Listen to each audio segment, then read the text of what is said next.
Hello students, welcome back to cost logs. Quick learning series में हम लोग random topics को इंटरेस्टिंग वे में कवर अप करते हैं ताकि वो चैप्टर स्टडी के समय हमें हेल्प करे। आज का हमारा टॉपिक है resonance in covalent molecules. Inorganic chemistry का टॉपिक है ये। एंड हम लोग इसको समझने के लिए सबसे पहले वो प्रॉब्लम को आइडेंटिफाई करते हैं जिससे रेजोनेंस की डिज़ाइनिंग हुई है। हम लोग स्टार्ट करते हैं कार्बन डाइऑक्साइड के स्ट्रक्चर से। कार्बन डाइऑक्साइड का जो लेविस स्ट्रक्चर है वो कुछ इस टाइप का रहता है। तो इसमें दोनों तरफ डबल बॉन्ड रहता है।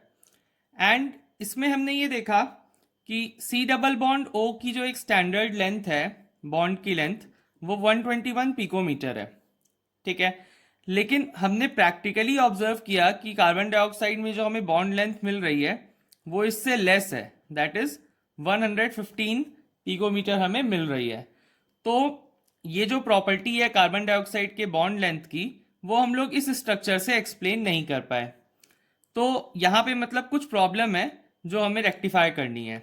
तो इसमें बेसिकली होता क्या है, कार्बन डाइऑक्साइड में हम ये बिलीव करते हैं कि वो दो डिफरेंट स्ट्रक्चर्स में एग्जिस्ट करता है। इसमें ट्रिपल बॉन्ड और सिंगल बॉन्ड का कॉम्बिनेशन है, और इसका बॉन्ड डिस्प्लेसमेंट भी हो सकता है। मतलब ऐसा हो सकता है कि ये ट्रिपल बॉन्ड ये वाले ऑक्सीजन के साथ हो।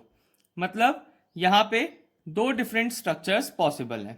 ओके, जो हमारी एक्चुअल वैल्यू मतलब जो हमें मिल रही है लैब में, दैट इज 115 पिकोमीटर, वो इन्हीं स्ट्रक्चर्स से निकल के आई है, क्योंकि जो हमारा CO2 का स्ट्रक्चर है वो इनका एक हाइब्रिड स्ट्रक्चर है।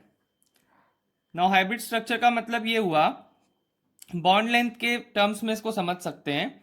जैसे ये 121 पिकोमीटर एक स्टैंडर्ड डबल बॉन्ड की थी, लेकिन हमें मिल क्या रहा है 115 पिकोमीटर। तो ऐसा इसलिए हुआ क्योंकि ये सिंगल और ट्रिपल का कॉम्बिनेशन है, तो ये कुछ एवरेज वैल्यू हमें मिल रही है। इसको हम लोग एक और एग्जांपल से समझ लेते हैं। लेट्स से कि हमने ओजोन का कंसिडर किया। तो ओजोन में अगर हम लोग स्ट्रक्चर्स बनाएं तो कुछ इस तरीके के बन सकते हैं ओजोन के स्ट्रक्चर्स। ये बॉन्ड स्विच हो जाएगा, इधर सिंगल आ जाएगा, इधर डबल आ जाएगा। तो ये स्ट्रक्चर्स देख करके हमें ये पता चला कि इसमें डिफरेंट वैल्यूज आनी चाहिए बॉन्ड लेंथ की, क्योंकि इधर डबल है और इधर सिंगल है।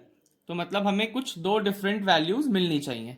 लेकिन हमने एक्सपेरिमेंटली ऑब्जर्व किया कि हमको दोनों बॉन्ड्स की, मतलब ये जो एक बॉन्ड ये है और एक यहाँ पे, मतलब जो दोनों बॉन्ड्स हैं ऑक्सीजन ऑक्सीजन के बीच में, तो हमें एक एवरेज वैल्यू ही मिल रही है, दैट इज 128 पिकोमीटर हमें मिल रही है। तो हमें ये मालूम है कि ये कुछ इंटरमीडिएट होती है सिंगल और डबल की, मतलब जो इन दोनों की वैल्यूज है इंडिविजुअल, उसके इंटरमीडिएट 128 होती है। तो इसमें एक्चुअली में होता क्या है, यहाँ पे ये सिंगल बॉन्ड्स रहते हैं और एक डॉटेड से हम लोग रिप्रेजेंट करते हैं। तो ये अगेन एक हाइब्रिड स्ट्रक्चर है, या आप ये कह सकते हो कि ये दोनों कंट्रीब्यूटिंग स्ट्रक्चर्स हैं और इन दोनों ने कंट्रीब्यूट करके ये एक फाइनल स्ट्रक्चर हमें दिया। ये स्ट्रक्चर ऐसा है जिससे आप बोल सकते हो कि हाँ 128 वैल्यू जस्टिफाइड है, क्योंकि इसमें सिंगल डबल बॉन्ड कहीं शो नहीं हो रहा है, ये एक इंटरमीडिएट बॉन्ड हमने बनाए हैं। या आप ये कह सकते हो उसमें हमें एवरेज वैल्यू मिलने वाली है। In general we draw Lewis structures for covalent molecules, जो हम लोग थोड़े छोटे क्लासेस में भी पढ़ते हैं।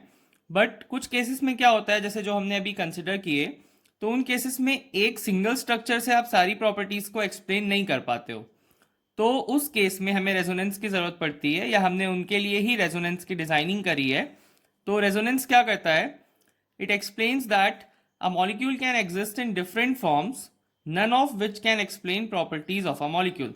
जैसे यहाँ पे हमने ओजोन में देखा कि ये अलग अलग फॉर्म्स में एग्जिस्ट कर रहा है, लेकिन जो एक्चुअल हमें प्रॉपर्टी मिलेगी वो तो सिंगल फिगर्स में मिलेगी। मतलब जैसे हमें 128 पिकोमीटर मिला, तो ये हम लोग ना इससे एक्सप्लेन कर पाएंगे ना इससे एक्सप्लेन कर पाएंगे। तो जो एक्चुअल स्ट्रक्चर हमारा होता है उसको हम लोग बोलते हैं resonance hybrid structure. Resonance hybrid structure, your actual structure is called resonance hybrid, and मेरे ओजोन के केस में रेजोनेंस हाइब्रिड स्ट्रक्चर ये है। These are contributing structures and this one is resonance hybrid structure. Now CO2 के case में भी हम लोग देख सकते हैं, ये दोनों हमारे कंट्रीब्यूटिंग स्ट्रक्चर्स हैं और जिनका हाइब्रिड हमें मिलेगा जो कि हमें एक्चुअल प्रॉपर्टीज को एक्सप्लेन करता है। तो ये जो कंट्रीब्यूटिंग स्ट्रक्चर्स हमने ड्रॉ किए हैं ये हाइपोथेटिकल हैं। यस, ये एक्चुअली एग्जिस्ट नहीं करते हैं, ये हमने केवल समझने के लिए ड्रॉ किया है। किसी भी मॉलिक्यूल के कंट्रीब्यूटिंग स्ट्रक्चर्स को या रेजोनेंस स्ट्रक्चर्स को ड्रॉ करते समय हमें कुछ पॉइंट्स को माइंड में रखना पड़ता है। तो फर्स्ट पॉइंट ये है कि जो एटम्स की पोजीशन है वो सेम रहेगी, हम लोग उसको स्विच नहीं कर सकते हैं। और जो पूरे के पूरे अरेंजमेंट में जो नंबर ऑफ पेयर्ड और अनपेयर्ड इलेक्ट्रॉन्स हैं वो भी सेम रहेंगे, मतलब उनकी केवल इलेक्ट्रॉन्स की डिस्प्लेसमेंट होगी, पोजीशन चेंज होगी, क्वांटिटी में वो सेम रहेंगे। और जो स्ट्रक्चर्स हम लोग ड्रॉ करते हैं रेजोनेंस वाले, उनकी एनर्जी भी आसपास होनी चाहिए, मतलब they should have nearly same energy. Now energy से रिलेटेड एक और डिस्कशन है रेजोनेंस में, दैट इज रेजोनेंस एनर्जी। अब हमें ये समझना होगा कि ये कौन सी एनर्जी है जिसको हम लोग रेजोनेंस एनर्जी बोलते हैं। एक तो हो गया हमारे पास डिफरेंट डिफरेंट कंट्रीब्यूटिंग स्ट्रक्चर्स, तो उसमें एक हमारे पास होता है मोस्ट स्टेबल कंट्रीब्यूटिंग स्ट्रक्चर, मतलब जैसे सबकी अलग अलग एनर्जी की वैल्यूज होगी कंट्रीब्यूटिंग स्ट्रक्चर्स में, तो उसमें से एक होगा मोस्ट स्टेबल। और एक हमारा होता है रेजोनेंस हाइब्रिड स्ट्रक्चर, जो कि हमने अभी पीछे एग्जांपल्स में देखा था कि हम लोग एक फाइनल स्ट्रक्चर को रेजोनेंस हाइब्रिड स्ट्रक्चर बोलते हैं, जो कि आप कह सकते हो कि जिससे प्रॉपर्टीज को आप एक्सप्लेन कर पा रहे हो। इन दोनों में एनर्जी का कुछ डिफरेंस होता है और उसी एनर्जी के डिफरेंस को हम लोग बोलते हैं रेजोनेंस एनर्जी। इसमें एक चीज और ध्यान रखनी होगी कि अगर रेजोनेंस एनर्जी की जो वैल्यू है वो ग्रेटर रहेगी तो उस केस में हाइब्रिड की जो स्टेबिलिटी है वो भी ज़्यादा रहेगी। एक एग्जांपल से समझ लेते हैं, जैसे बेंजीन में 150 किलो जूल पर मोल वैल्यू है रेजोनेंस एनर्जी की, तो इसका मतलब ये है कि बेंजीन का जो हाइब्रिड स्ट्रक्चर है उसकी एनर्जी 150 लेस है than most stable contributing structure.